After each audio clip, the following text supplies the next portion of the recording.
महाभारत युद्ध में विजय प्राप्त करने के बाद पांडवों ने कुछ वर्षों तक हस्तिनापुर पर राज्य किया। गांधारी के श्राप के कारण भगवान श्री कृष्ण ने अपना शरीर त्याग दिया। फिर बलराम ने समाधि धारण कर अपने प्राण त्याग दिए। ये सूचना मिलने पर पांडवों सहित द्रौपदी ने भी परलोक जाने का निश्चय किया।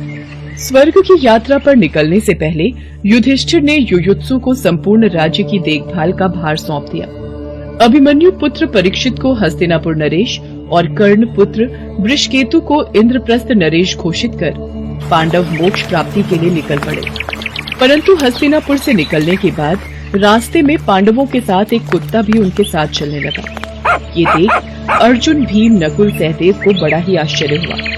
भ्राताश्री, ये कुत्ता भी हमारे साथ साथ चल पड़ा है। शायद ये भोला भाला जीव भी हमारे साथ आना चाहता है। कोई बात नहीं, इसे भी साथ ले लेते हैं। मनुष्य की अंतिम यात्रा में जो साथ दे, उससे सच्चा सहयात्री कोई नहीं।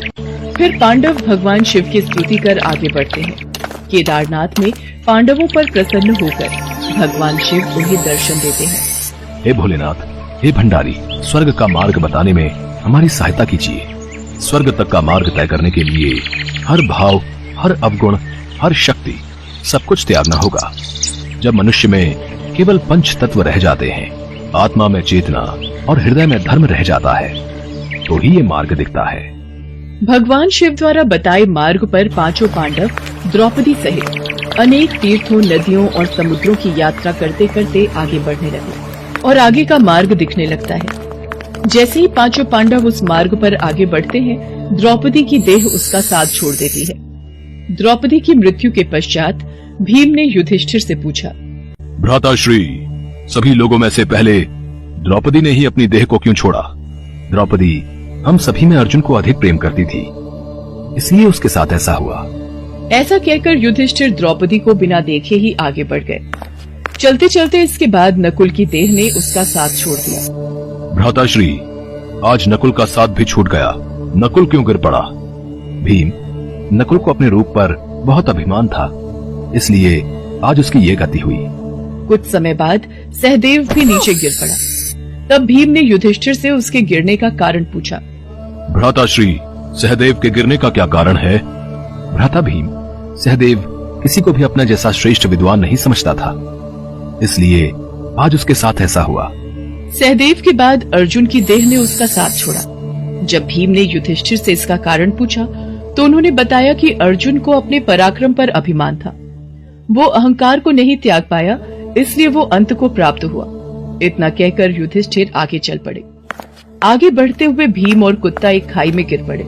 भीम ने युधिष्ठिर को पुकारा कि मुझे बचाइए। फिर भी युधिष्ठिर ने कुत्ते को बचाया। भीम ने उसका कारण पूछा, तब युधिष्ठिर ने कहा, क्षमा करना भीम, तुम महाबली हो, अपनी सहायता करने में सक्षम हो, किंतु ये भोला कुत्ता अपनी सहायता नहीं कर सकता, इसीलिए मैंने इसे बचाया। मैं समझ गया भ्राताश्री, मेरा अंत आ गया है, लेकिन मैं अपने अंत का कारण जानना चाहता हूँ। भीम, क्रोध ही तुम्हारे अंत का कारण है। तुमने क्रोध में उनके भी प्राण ले लिए थे जिन्होंने कोई दोष नहीं किया, इसलिए आज तुम्हारी ये गति हुई है। युधिष्ठिर ने अपने आगे की यात्रा उस कुत्ते के साथ पूरी की।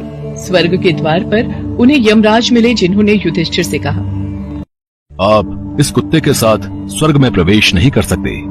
ये कुत्ता मेरा परम भक्त है, ये पूरे रास्ते मेरे साथ चला है, मैं इसे छोड़कर स्वर्ग लोक में प्रवेश नहीं कर सकता।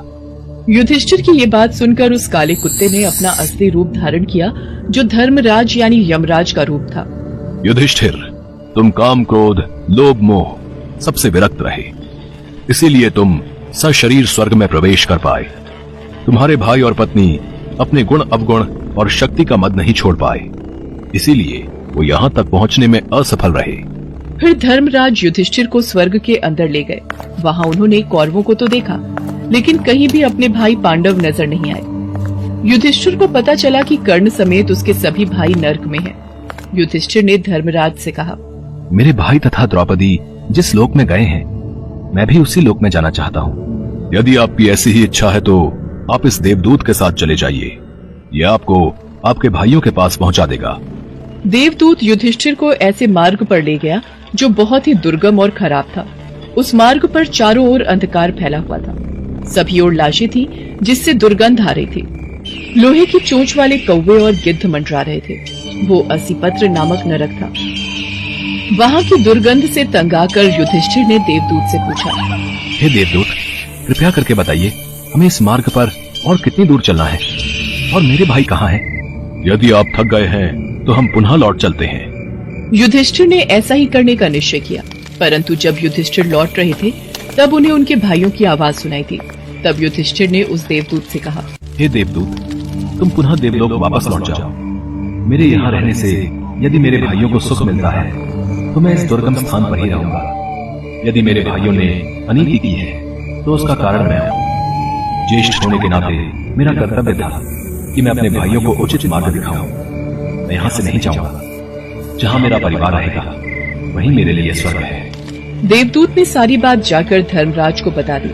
फिर कुछ क्षण पश्चात धर्मराज भी युधिष्ठिर के पास आ गए। युधिष्ठिर ने धर्मराज से पूछा, हे यमदेव, ये सब क्या है? आपने अश्वत्थामा के मरने की बात कहकर छल से द्रोणाचार्य का वध करवाया था। इसी परिणाम स्वरूप आपको भी छल से ही कुछ समय नर्क के दर्शन करने पड़े। पांडवों का नर्कवास और कौरवों का स्वर्गवास कुछ समय के लिए ही है। ये उनके कर्मों के रूप में उन्हें दिया गया है। कर्ण ने द्रौपदी का अपमान किया था, जिसकी वजह से उसे नर्क भोगना पड़ा। भीम और अर्जुन ने धोखे से दुर्योधन की हत्या की। नकुल और सहदेव ने उनका साथ दिया, जिसकी वजह से उन्हें भी नर्क में आना पड़ा। जबकि कौरव अपनी मातृभूमि के लिए लड़ते रहे। इसी उद्देश्य के साथ उन्होंने एक सच्चे क्षत्रिय की तरह अपने प्राण भी त्यागे। इसलिए अपने इस सुकर्मों के लिए दुर्योधन और उसके सभी भाइयों को कुछ समय के लिए स्वर्ग में रखा गया था। अपने कर्मों के अनुसार आपके भाई नर्क को भोगकर स्वर्ग लोक आ गए हैं। अब आप मेरे साथ स्वर्ग चलिए, जहां आपके भाई और अन्य वीर पहले ही पहुंच गए हैं। उसके पश्चात युधिष्ठिर ने देवराज इंद्र के कहने पर देव नदी में स्नान किया।